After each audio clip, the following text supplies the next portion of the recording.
ஆரோக்கியமும் அறுசுவையும் சங்கமிக்கும் மாபெரும் FMCG எக்ஸ்போ அண்ட் ஃபுட் பஜார் 2025 நாள் டிசம்பர் 26, 27 மற்றும் 28 தேதிகளில். இடம் சென்னை ட்ரேட் சென்டர், நந்தபாக்கம். அனைவரும் வருக. அனுமதி இலவசம். இந்து தர்ம சேவா அறக்கட்டளை நடத்தும் சுதேசி திருவிழா நாள் 26, 27, 28. இடம் காமராஜர் கல்லூரி, தூத்துக்குடி. திருப்பரங்குன்றம் மலை, அங்குள்ள தீர்த்தங்கள், கள்ளத்தி மரத்தை தர்கா தரப்பினர் ஆக்கிரமிப்பு செய்வதாகவும் இது தொடர்பாக நடவடிக்கை எடுக்க வேண்டும் என்று கோரி திருப்பரங்குன்றம் கோவில் நிர்வாகத்திடம் இந்து மக்கள் கட்சி தலைவர் அர்ஜுன் சம்பத் மனு கொடுத்தார்.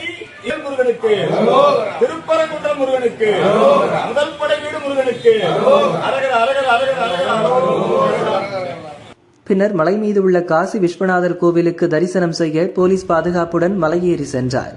போகிற வழிகளிலெல்லாம் எப்படி தர்கா நிர்வாகம் ஆக்கிரமிப்பு செய்கிறது என்று சுட்டிக்காட்டி வீடியோ பதிவிட்டார். மலையில் புதிதாக கல்லறைகள் அமைத்தும் தீர்த்தங்களை ஆக்கிரமித்தும் மலையை அபகரிப்பதாகவும் குற்றம் சாட்டினார். ஆக்கிரமிப்பு நடப்பதாக சில இடங்களையும் அவர் காட்டினார். இந்த வழியிலே இடைக்காலத்தில் சில பிணங்களை புதைச்சு புதிய அடையாளங்களையும் உருவாக்கி இருக்கிறாங்க. தர்காவுக்கும் நெல்லித்தோப்புக்கும் நாம உரிமை கோரல, அவங்க போறக்கூடிய இந்த படிப்பாதைக்கும் நம்ம உரிமை கோரல. நாம நம்முடைய காசி விஸ்வநாதர் ஆலயம், கள்ளத்தி மரம், தீபத்தூண் இதெல்லாமே முருகனுக்கு சொந்தமானது. தீர்த்தம் நம்முடைய 15 தீர்த்தங்கள் இங்க இருக்குது. இவ்வாறு புதுசு புதுசா கொண்டு வந்து போனவங்களை போச்சிருக்காங்க, புது புது அடையாளங்களை உருவாக்குறாங்க. சரி, தர்கானா அதோட முடிச்சுக்கணும்ல. இது வேண்டுமென்ற திட்டமிட்ட ஒரு ஆக்கிரமிப்பு.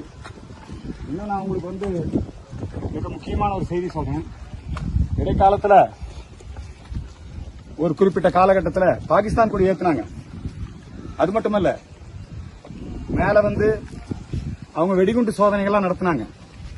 அது காவல்துறை கைது செய்து அவங்க மேல வழக்கு போட்டு கேஸ் நடத்தி அதில் விடுதலை ஆயிட்டாங்க. ஆனா ஒரு தேசவிரோத காரியங்களுக்கு இந்த தர்காவை மையமாக வச்சு, உள்ளூர் முஸ்லீம்களுக்கு இது சம்பந்தம் கிடையாது, இந்த தர்காவை மையமாக வச்சு ஒட்டுமொத்த இந்த மலையும் ஆக்கிரமிக்கணும்னு ஒரு தரப்பு முயற்சி பண்ணுது. கோயில் நிர்வாகம் அதுக்கான ஒத்துழைப்பு கொடுக்குது. கள்ளத்தி மரத்துல இன்னைக்கு பிறைக்கொடியை கட்டி இருக்கிறதுங்கிறது மிக தவறான முன்னுதாரணம். ஆகவே அது சம்பந்தமான புகார் மனுவை நாம் இன்றைக்கு சமர்ப்பித்திருக்கிறோம். திருப்பரங்குன்றம் மலையடிவாரத்தில் உள்ள இந்து மக்களையும் அப்போது அவர் சந்தித்தார். அப்போது எப்படியாவது மலை உச்சியில் தீபம் ஏற்ற வேண்டும் என்றும் மலையை மீட்க வேண்டும் என்றும் அவரிடம் மக்கள் ஆதங்கப்பட்டனர்.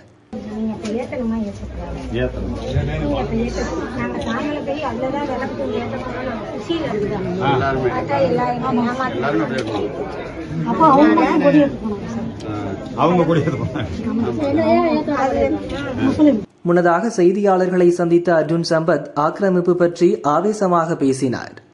சங்ககாலம் தொட்டு, அதாவது பைபிள் உருவாவதற்கு முன்பாக, இயேசு மதம் உருவாவதற்கு முன்பாக, இஸ்லாமிய மதம் உருவாவதற்கு முன்பாக 3000 ஆண்டுகளாக இருக்கக்கூடியது நம்முடைய திருப்பரங்குன்றம் முருகன் மலை, முதல் படை வீடு, நக்கீரர். இதெல்லா விஷயமும் உங்களுக்கு தெரியும். இந்த மலையுடைய பெருமை எல்லாமே. அவ்வளவு பழமையான மலையிலே இடைக்காலத்திலே ஒரு ஆக்கிரமிப்பு, அது சிக்கந்தர் தர்காவாக இருந்தது. வெள்ளையர் காலத்திலே சர்ச்சை எழுந்தது. பிரிட்டிஷ் ஆட்சி காலத்திலே நீதிமன்ற தீர்ப்பு, பிரிவியூ கவுன்சில், இப்போ உச்ச நீதிமன்றம் மாதிரி அந்த காலத்துல பிரிவியூ கவுன்சில் லண்டன், அங்க போய் அங்க இந்த பிரச்சனை முடித்து வைக்கப்பட்டது. அங்க ஆக்கிரமிப்பு இருக்கு, அதை அவங்க பயன்படுத்திக்கிட்டோம். சிக்கந்தர் தர்கா, அந்த தர்காவை ஒட்டி இருக்கக்கூடிய அதற்கு போகின்ற பாதை, நெல்லித்தோப்பு 33.5 சென்ட் நெல்லித்தோப்பு, இது மட்டும் அவங்களுக்கு சொந்தம். மீதி எல்லாமே முருகனுக்கு சொந்தம். ஆனால் இந்த பிரச்சனை இப்பொழுது மீண்டும் ஒரு மிகப்பெரிய அளவிலே தமிழகம் முழுக்க முருக பக்தர்கள் மத்தியிலே ஒரு கோபத்தை, ஒரு எழுச்சியை உருவாக்கி இருக்கிறது. அறச்சீற்றம் இன்றைக்கு முருக பக்தர்கள் மத்தியிலே உருவாகி இருக்கிறது. ஒரு திருக்கோவில் என்று சொன்னால் மூர்த்தி, தீர்த்தம், விருட்சம், ஸ்தல விருட்சம், இப்படி எல்லா வகையிலும் சிறப்பு பெற்றதுதான் ஒரு கோயிலுக்கு அடையாளம். ஏற்கனவே மூர்த்தி, இந்த திருப்பரங்குன்றமே முருகன் வீடு, இங்கே குடவரை கோவிலாக இருக்கிறது, முதல் படை வீடு. ஆனா ஒட்டுமொத்த மலையுமே சிவனின் அம்சம், சத்தியகிரி, இதனுடைய பெயர் சத்தியகிரி. இந்த திருப்பரங்குன்றம் மலை இன்றைக்கு மூர்த்தி மேலே ஆக்கிரமிப்பு, ஆக்கிரமிப்புக்கு பிறகும் மறுபடியும் பிணங்களை கொண்டு வந்து புதைப்பது. இந்த நிலையிலே இப்ப கோயில் நிர்வாகமே பெண்ணாயிருச்சுன்னா ஆக்கிரமிப்பை ஒத்துக்கொண்டது என்பது ஒரு புறம், இன்னொரு புறத்திலே அந்த விளக்குத்தூண் வந்து தர்காவுக்கு சொந்தமானதுங்கிற மாதிரியான பேச்சுக்கள் வருது. மேல காசி விஸ்வநாதர் கோயில் இருக்கிறது, 15க்கும் மேற்பட்ட தீர்த்தங்கள் இருக்கிறது. அதுல இப்ப ஒரு தீர்த்தத்தை பாருங்க ஆக்கிரமிச்சிருக்கிறாங்க. அந்த தீர்த்தத்தை ஆக்கிரமித்து வேலி போட்டு பிறை சின்னத்தை ஏற்படுத்தி இருக்கிறார். அதே மாதிரி தல விருட்சம் கள்ளத்தி மரம், கள்ளத்தி மரம் கீழே இருக்குது மேலே இருக்குது. இந்த திருப்பரங்குன்றம் மலையினுடைய தல விருட்சம், அந்த தல விருட்சத்துல கொண்டு போய் தர்கால சந்தன கூடு நடத்துறீங்க. உங்க தர்கால கொடி ஏத்துங்க. எதுக்காக இந்த கோயிலுடைய ஸ்தல விருட்சத்துல கொண்டு போய் கொடியை கட்டுறீங்க, பிறை கொடி கட்டுறீங்க? இது சம்பந்தமா இந்து மக்கள் கட்சி புகார் கொடுத்திருக்கிறோம், நீதிமன்றத்திலையும் நாம அந்த வழக்குல குறிப்பிட்டிருக்கிறோம். இப்படி இருக்கும் போது மேல கொடியேற்றுறதுக்கு சந்தனக்கூடு விழா நடத்துறதுக்கு அனுமதி கொடுக்கறாங்க. அந்த பேச்சுவார்த்தையில ஆர்டிஓ பொதுமக்கள் தரப்பையோ இந்துக்கள் தரப்பையோ கூப்பிடவே இல்லை. கூப்பிடாமையே நீங்க விழா கொண்டாடிக்கீங்க அப்படின்னு சொல்லி அவங்க வந்து அனுமதிச்சாங்க. ரொம்ப முக்கியமான விஷயம், இந்த திருப்பரங்குன்றம் திருக்கோயில் சுல்தான்கள் படையெடுப்பின் பொழுது இந்த கோயிலை இடித்து விடுவார்கள், இந்த கோயிலை காப்பாற்ற வேண்டும் என்று சொல்லி கோபுரத்தின் மீது இருந்து குதித்து தற்கொலை செய்து கொண்டார் குட்டையப்பா பிள்ளை குடும்பம். இன்னைக்கு இங்க குட்டையப்பா பிள்ளை வீதி இருக்குது அங்க பக்கத்துல.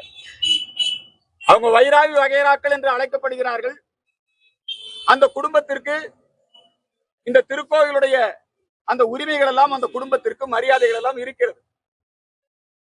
எப்படி குட்டையப்பா பிள்ளை கோவிலை காப்பாற்றுவதற்காக உயிர் தியாகம் செய்தாரோ அதே போல திமுக குடும்பத்தை சார்ந்த பரம்பரையா திமுக அவங்க அந்த குடும்பத்தை சார்ந்த பூர்ணச்சந்திரன் மலை உச்சியிலே தீபம் ஏற்றுவதை நீதிமன்ற தீர்ப்பு கிடைத்தும் இந்த அரசு தடுத்து விட்டது என்று ஒரு முருக பக்தராக தீக்குளித்து தன்னுடைய உயிரை தியாகம் செய்தார்.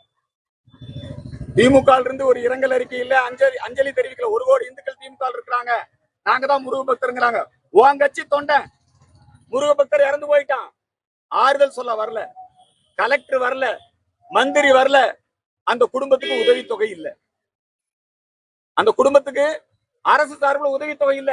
கள்ளச்சாராயம் குடிச்சு செத்தா உதவித்தொகை, நீட் தேர்வுல தோல்வி அடைஞ்சா உதவித்தொகை, கரூர் நெரிசல்ல செத்து போனா உதவித்தொகை. ஆனா பூர்ணச்சந்திரன் என்கின்ற திமுக குடும்பத்தை சார்ந்தவன் முருகனுக்காக இறந்து போனா துக்கம் கூட விசாரிக்க மாட்டேங்கிறான். அன்னைக்கு பேச்சுவார்த்தை நடத்தும் போது காவல்துறை அவங்க என்ன சொன்னாங்க தெரியுமா? நாங்க வந்து உங்களுக்கு நிவாரணம் கொடுக்கறதுக்கு அரசாங்கத்துக்கிட்ட ஏற்பாடு பண்றோம். நாங்க இன்னை வரைக்கும் என்ன நடவடிக்கை எடுத்திருக்காங்க? அந்த குடும்பத்துக்கு நிவாரணம் வழங்கப்படவில்லை.